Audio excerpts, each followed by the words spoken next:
Ça part en live. Ça part en live. Votre rendez-vous culturel et décalé. Chaque semaine, une personnalité surprenante, des échanges sans filtre, des moments uniques. CPEL, l'émission qui fait tomber les masques avec la merveilleuse Gina sur Espace.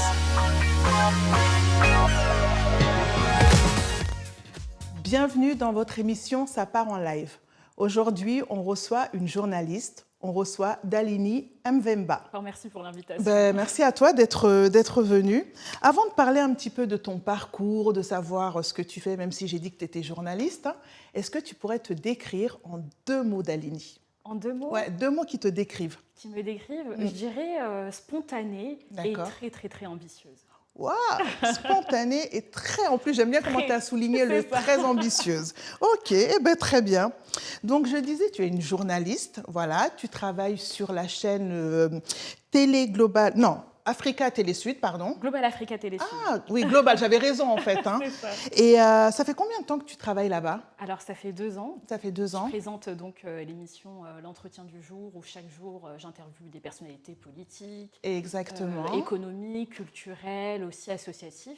Et en contrepartie aussi, à côté, dans la même structure, je présente avec le directeur de la rédaction, Karil Bey, le débrief, on analyse donc l'actualité du moment, mais court format, vraiment 5 minutes, 6 minutes, pour bien comprendre, vraiment saisir l'enjeu et surtout l'actualité africaine. D'accord. Tu disais que tu reçois donc des invités politiques, mais pas que aussi. Tu reçois des fois des cadres de santé, tu reçois des artistes aussi, et tu reçois beaucoup de personnes de la diaspora, hein, si je m'abuse. Hein. C'est vrai qu'avec l'entretien du jour, sur vraiment un tête-à-tête, que ce soit vraiment dans la politique ou même associatif, et surtout de la diaspora, j'essaye vraiment de mettre en lumière et mettre aussi la voix de la diaspora en lumière, quoi. Et c'est un format de 26 minutes ou de 13 minutes, où on débriefe, où on débat.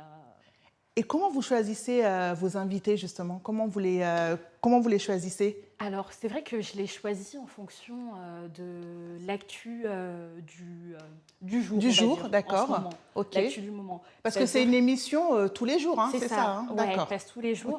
Donc, en fonction du sujet, en ce moment, c'est plus Mali, RDC, donc des personnalités du milieu politique ou associatif, pour débriefer sur cette actu-là. Donc, c'est vraiment, je dirais, je suis le courant. Tu suis ce qui se passe et du coup, vous en faites vous en faites votre émission, quoi. C'est ça, D'accord. Et tu te déplaces aussi pour couvrir des événements. Oui, également, des reportages. Exactement. Bonsoir à tous et bienvenue dans votre émission Soir Bleu de campagne, votre émission pour décrypter donc l'actualité au niveau de la campagne présidentielle en République du Congo. Nous sommes désormais à Ouesso, la 2e capitale du nord du pays au niveau économique, et sans plus tarder, nous allons donc aborder le projet de société du candidat Denis Sassou Nguesso, ici même sur notre plateau. Donc restez connectés, on se retrouve tout de suite.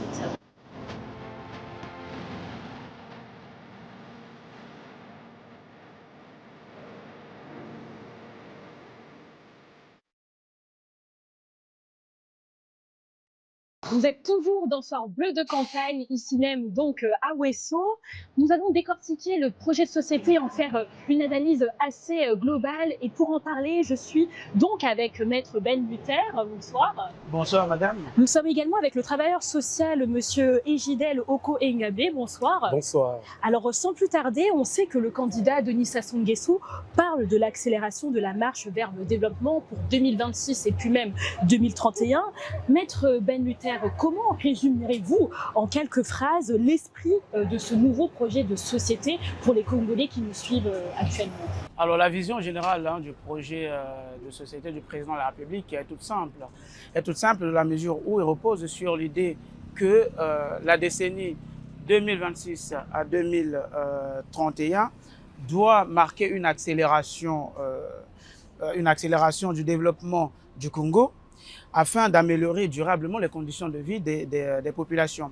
Alors, l'objectif central est de transformer l'économie et renforcer l'État en s'appuyant par exemple sur la mobilisation des ressources additionnelles, l'investissement dans le capital humain, ce qui est très très important, et surtout la modernisation des infrastructures et puis enfin la diversification de l'économie dont on parle depuis quelques années déjà. D'ailleurs, en tant que travailleur social, Monsieur Oko, quelles sont selon vous les 3 priorités les plus urgentes que le candidat Denis Sassou Nguesso doit appliquer s'il serait réélu? Alors, les 3 priorités aujourd'hui, on voit de plus en plus le président de la République, le président candidat. Bonsoir à tous et bienvenue dans l'entretien du jour. La mode engagée contre l'endométriose, c'est le pari lancé par Lauriane Pascal, donc à l'aglo Segbefia. Bonsoir. Bonsoir. Alors, vous êtes la présidente de Wax Fashion et organisatrice de The Défilé 2026 qui aura lieu le 25 avril à Paris, la Palmeraie. C'est un événement qui place depuis 2 ans l'endométriose pour donner une autre voix à la santé des femmes. Qu'est-ce qui a rendu ce combat si personnel pour vous? Bonjour à tous, c'est avec un grand plaisir que nous sommes là en tout cas. Ce combat est assez personnel parce qu'il y a quelques années maintenant, malheureusement, cette maladie a frappé à ma porte. C'est mon aîné qui est atteint de l'endométriose et ça sonnait comme une évidence. Quand on devait du coup choisir un thème il y a 2 ans, on s'est dit pourquoi pas faire du bruit et faire connaître cette maladie, puisque malheureusement, il y a une femme sur 10 qui est atteinte. Et ça reste encore aujourd'hui méconnu du grand public. Donc voilà un petit peu.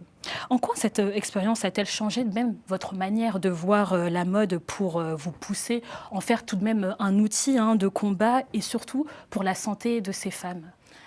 Je dirais que la mode, au fait, parle à tout le monde. C'est vraiment une manière de s'exprimer sans avoir besoin de parler. Donc forcément, je pense que par le biais de ce que nous allons présenter, on va pouvoir même communiquer sans avoir besoin de parler. Donc voilà.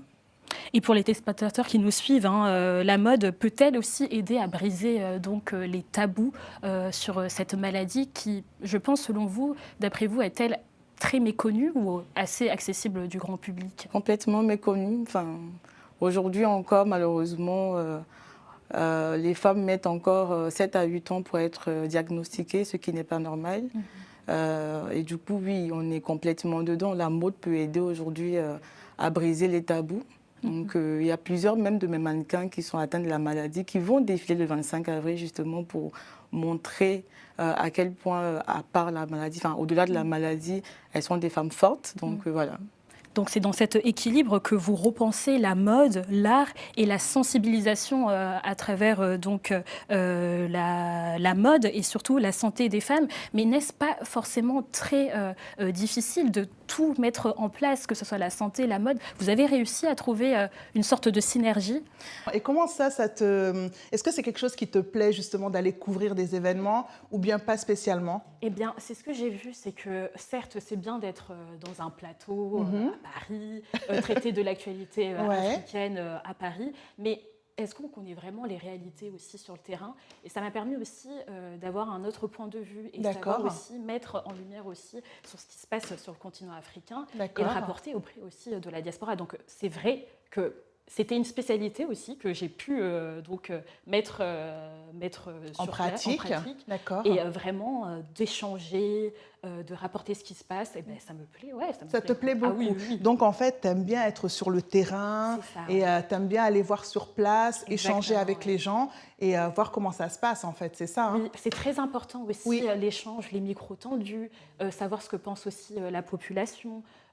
Sur certains sujets, enfin sur certains thèmes de l'actualité. Donc d'avoir vraiment le retour de cette Afrique-là, c'est important. C'est très important aussi également. Et tu couvres quel pays? Tu couvres, tu vas où exactement? Tu vas au Congo? Beaucoup Afrique centrale, Congo, de la République du Congo, le Gabon. Là, dernièrement, c'était l'Afrique de l'Est avec Djibouti, comme il y a eu les élections présidentielles dernièrement. Mais c'est vrai, beaucoup plus Afrique centrale. J'aimerais bien Afrique de l'Ouest parce que c'est là aussi ça se passe vraiment. D'ailleurs, en plus, je vais bientôt aller au Sénégal. D'accord. Voilà. Tu viendras. Après, tu feras un petit détour par la Guinée, d'accord? Toujours. J'oublie pas ça. Tu viendras nous voir là-bas. C'est ça. Et tu as aussi travaillé avec Claudie Siard. Tu as travaillé sur RFI. Comment ne pas le citer. Mais comment s'est passé justement cette rencontre? Comment s'est passé, ce moment avec lui? C'était vraiment déjà un honneur. Hein. Enfin, c'est vrai qu'on m'a recommandé parce que donc à ma sortie de mes études, le premier emploi que j'ai eu, c'était en tant que chroniqueuse, donc avec Claudie Siard. C'est vraiment mes premiers pas dans le milieu journalistique. Et c'est quelqu'un qui avait vu mon travail. Pour un premier pas, moi je trouve ça énorme. C'était quand même vraiment waouh. C'est chouette. Il a vu justement mon profil, la personne qui m'a mis en contact avec lui a vu mon profil. D'accord. Et a dit c'est super. Enfin, t'aimerais faire quoi comme chronique en particulier? Et c'est vrai que Claudie Siard, on le connaît, ses couleurs tropicales, la musique. Oui, justement, c'est très. C'est une vraie vraiment hyper accessible. Enfin, c'est quelqu'un qui m'a mis tout de suite à l'aise. Oui. C'est vrai que c'est certes une émission musicale, mais moi je lui ai proposé de faire pourquoi pas une chronique politique. J'avais déjà un peu. T'étais déjà dedans. Dessus. C'est pour ça. Et qui m'a dit mais allez, pas de souci. Enfin, il faut qu'on parle. On a le droit aussi d'écouter de la musique, mais on peut revenir aussi sur des sujets. Mais oui, sur des sujets un peu plus lourds. Super. D'accord. En tout cas, ça a été vraiment un de mes mentors. Et d'ailleurs, lorsque je vois comment il est aussi spontané, qu'il a des convictions et qu'aujourd'hui on voit ce qu'il fait, c'est vraiment très, très louable. J'ai vraiment envie de suivre. Et d'ailleurs, moi je le remercierai jamais assez de m'avoir donné l'opportunité aussi à travers mes chroniques de m'exprimer. S'il regarde cette émission, voilà.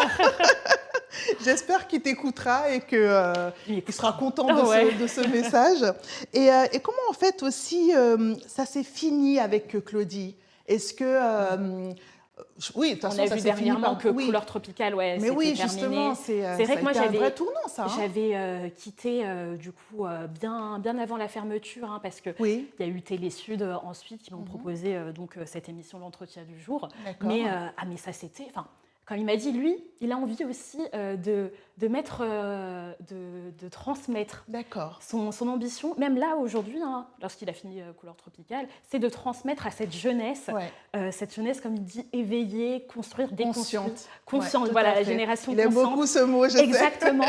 Donc, non, il m'a vraiment dit, allez, j'ai même fêté les 30 ans de Couleur Tropicale, alors que j'étais à Télé Sud, mais pour dire que ça, c'est pas fini. Voilà, mais vraiment, chacun va dans la son génération consciente va dans d'autres rédactions pour mettre en lumière du coup cette nouvelle forme d'actualité africaine qu'on a envie de mettre en avant.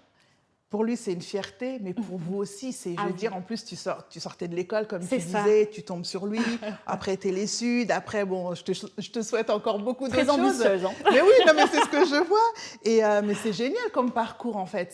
C'est beaucoup d'apprentissage, c'est beaucoup de connaissances. C'est ce que je dis, moi, je suis là aussi pour apprendre.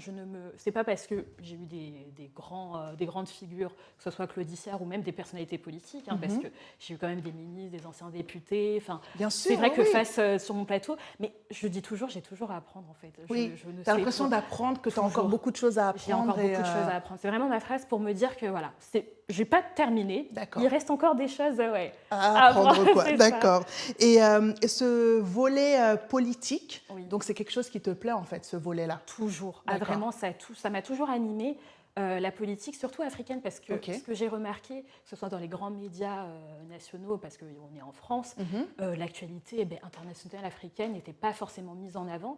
Donc je me suis dit, oui, j'ai envie déjà être journaliste, mais j'ai envie de mettre aussi en avant mes origines. Certes, je suis française, mais j'ai aussi des origines, je sais d'où je viens, et j'ai envie de mettre en avant et qui sont les personnes qui peuvent peu faire avancer les choses. C'est les politiciens. Donc leur mettre face à leur bilan. Qu'est-ce qui s'est passé? Qu'est-ce qu'ils peuvent faire de plus? Vraiment, c'est ça qui m'anime beaucoup.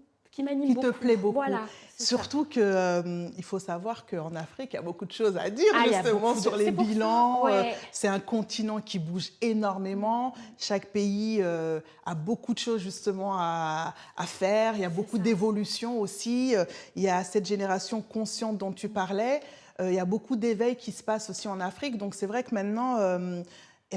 on a envie d'être informé de tout ce qui se passe. C'est ça, et très bien informé aussi, avec les fake news. Nous, on se veut vraiment une chaîne panafricaine. On se dit la chaîne des grands rendez-vous. Et je veux faire partie aussi de cette génération consciente qui a conscience que l'Afrique, ça fait partie aussi du continent de demain, même d'aujourd'hui. D'aujourd'hui, tout à fait. Ouais. Ok. Dans cette émission, j'ai une brigade des expertes, d'accord? Et elles vont te poser des questions et tu vas y répondre. Super. Jingle.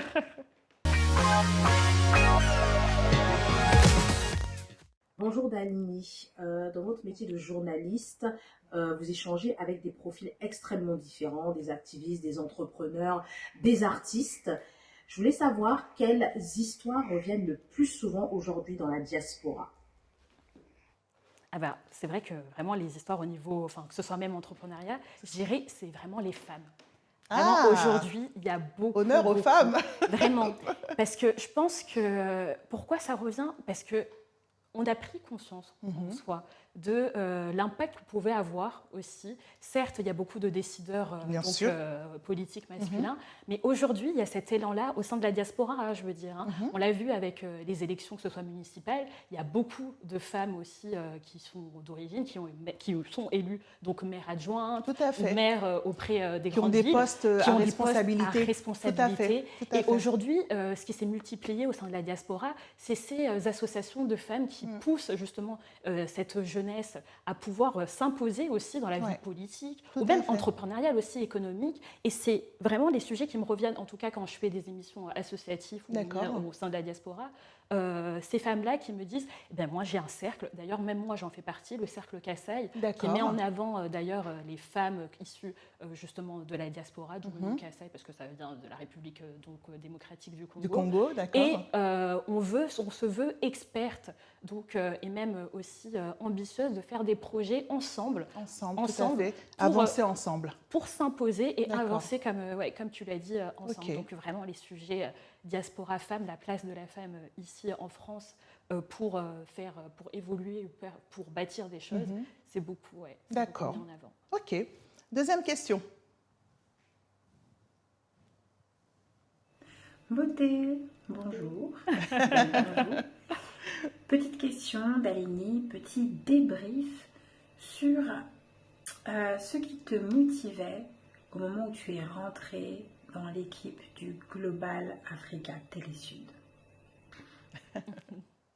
Alors, intéressant. Les choses qui me motivaient alors. Hein. Oui, qu'est-ce qui t'a motivé à rentrer Vraiment. J'oublie tout le temps le global parce que que vous avez changé. Avant, c'était Télésud. C'était Télésud, c'était plus simple. Voilà, maintenant il faut qu'on rajoute le global. C'est vrai que Mais vraiment. Moi, ce qui me motivait le plus, c'était aussi le challenge, le défi. Okay. Comme tu as dit, on revient de quand même loin. Ça vient d'être, ça a été, il y a eu beaucoup de noms qui ont été repris. Ça fait 2 ans aujourd'hui que du coup la chaîne a été reprise par André Agide, un entrepreneur. Donc moi, ça me challengeait de me dire, ok, on revient, on recommence équipe, on recommence à nouvelle énergie. Nouvelle énergie. Ouais.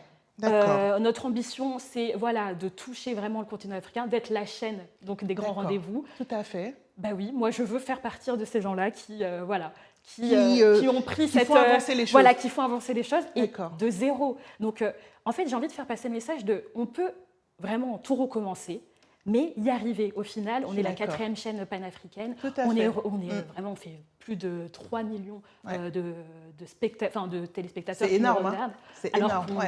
On a tout repris à zéro, quoi. Et c'est ça qui fait que je me suis dit, si, je peux réussir ce challenge-là, on va réussir et on y va. Okay. C'est ça. Très belle réponse. Dernière question, je crois. C'est génial, hein? Seconde question, Dalini, vous venez d'être nominée meilleure animatrice. D'abord, je voudrais savoir comment vous avez accueilli cette nouvelle. Et ensuite, je voulais savoir ce que ça représentait pour vous personnellement.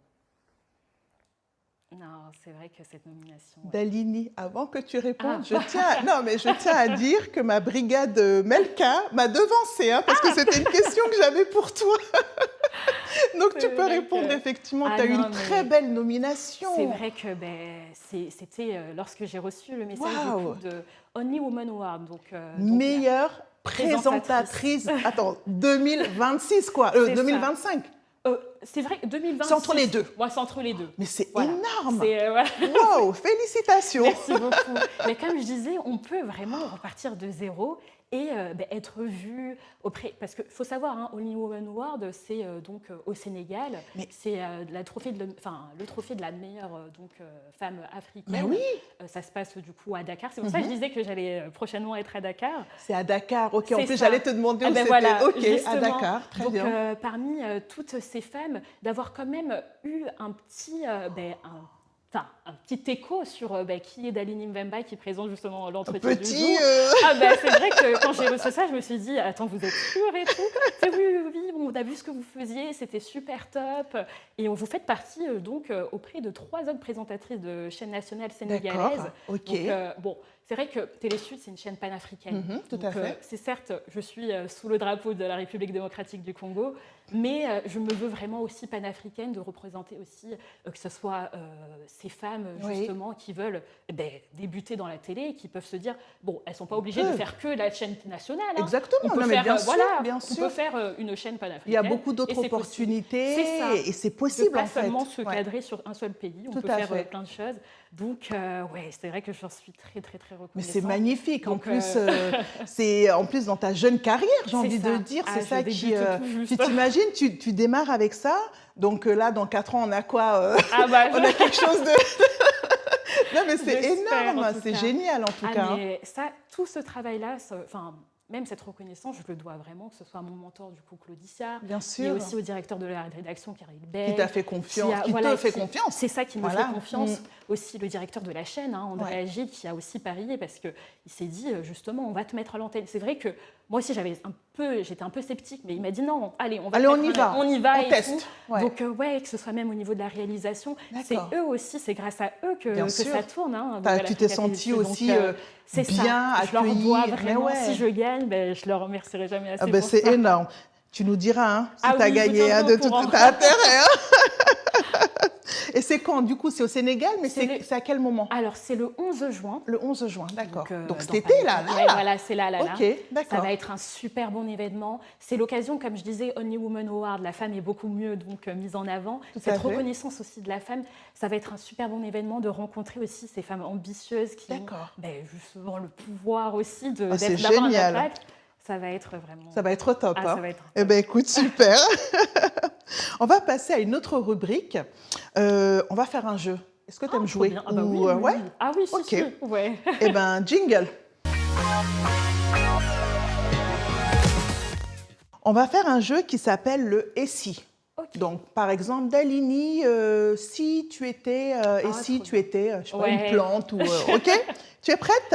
Très, très prête. Let's go. Si tu étais une chaîne de télé, tu serais laquelle? Global Africa Télésud. Direct, j'ai même presque pas fini ma phrase. Ah bon?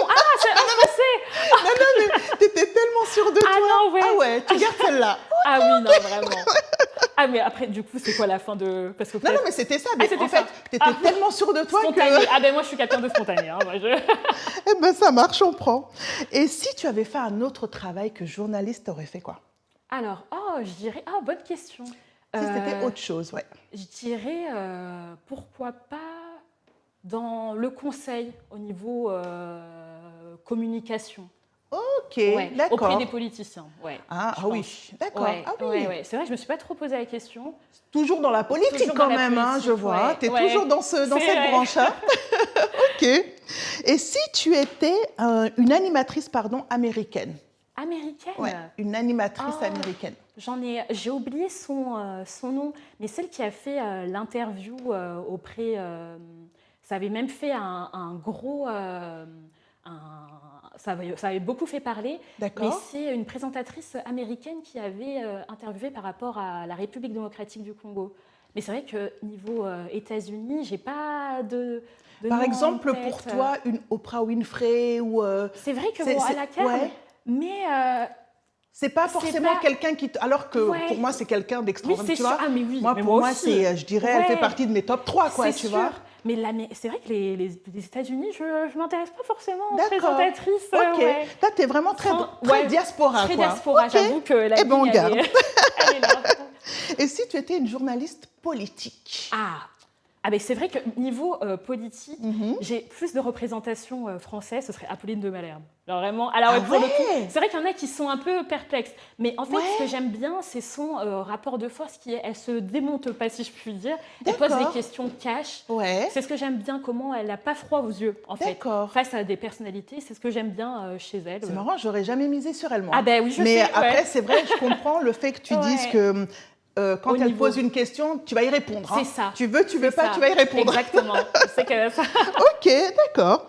Si tu étais une animatrice télé autre que toi, par contre, tu serais qui? Une animatrice télé autre que toi. Hein. Est-ce qu'il y en a une autre qui te... C'est vrai qu'il y en a vraiment. Il y en a beaucoup, hein. En particulier, bon, là, elle est plus journaliste, mais ce serait Dominique Timakala, l'ancienne présentatrice de TV5 Monde. D'accord. C'est vrai que, bon, comment elle présentait, que ce soit le journal donc, de TV5, Afrique. C'est vrai que c'est une figure... Là, tu m'aurais dit qui aurait été la présentatrice du coup africaine. C'est vrai que je pense vraiment... Tu aurais pensé à elle directement. Du coup, je te pose la question. Je t'en prie, vas-y, c'est elle. C'est vraiment Dominique Timakala, ça est vraiment... C'est vrai qu'elle est top. Tout au long de mes études de journaliste, c'est vrai que moi, c'est la personne, vraiment la journaliste que je... D'accord. C'est chouette ce que tu dis parce qu'en fait, effectivement, on sent que tu as une forte inspiration de personnes de la diaspora qui interviewent des personnes de la diaspora, qui font beaucoup de choses pour l'Afrique. Donc, on sent bien ça dans ton parcours et dans ton éthique aussi. Hein. Mon fil conducteur, c'est vraiment ton fil conducteur, effectivement. D'accord. Et si tu étais un homme de médias, tu serais qui? Là, cette fois-ci, un homme. Alors, un homme des médias. C'est vrai que, bon, moi, je suis très inspirée par les journalistes de TV5 Monde. Hein. Donc là, je vais encore dire... Ça serait qui, là, du coup? Ce serait Salah Eddine. Vraiment, le présentateur. En plus, t'en choisis des bons, donc ça va. C'est vrai que si regarde ça. Mais j'ai eu aussi l'occasion de discuter avec lui parce que c'est un ancien aussi Télé Sud aussi également. Ok, d'accord. Donc c'est vrai que c'est des personnalités comme ça qui m'inspirent beaucoup. Enfin, toujours orientées diaspora. J'avoue, ça l'a dit. Tu vois, diaspora. Non, mais c'est très bien. Ça revient à tout ce que tu disais, justement, faire rêver, donner de l'espoir que effectivement, il y a les télés traditionnelles, mais il y a aussi les télés. Les jeunes, vraiment qui se lancent. Enfin, on se dit c'est capable. Lorsque moi je vois Salah Eddine en tant qu'homme du coup des médias, je me dis il est jeune aussi, spontané. Pourquoi pas moi aussi? Bah oui, voilà. Tout à fait. Pourquoi pas toi? Non, mais tu as raison. Pourquoi pas toi? Pourquoi pas moi? Pourquoi pas nous? C'est ça en fait. Hein. Pourquoi pas nous? Hein. C'est important. Dalini, on arrive à la fin de l'émission. Ça a été le jeu? Ah ouais, super. Moi, ça me permet aussi de faire un peu une rétrospective, un peu de moi-même, un peu de m'incarner. Mais oui. Si j'étais, c'est vrai que... Normalement, je devrais poser plus vite les questions, comme ça vous laisse pas le temps de répondre. Mais ça permet effectivement de se dire, ah mais oui, quelles sont mes inspirations? C'est ça, qu'est-ce qui me passe par la tête? D'accord. Je te disais qu'on arrivait vers la fin de l'émission. Qu'est-ce qu'on pourrait te souhaiter justement dans le futur?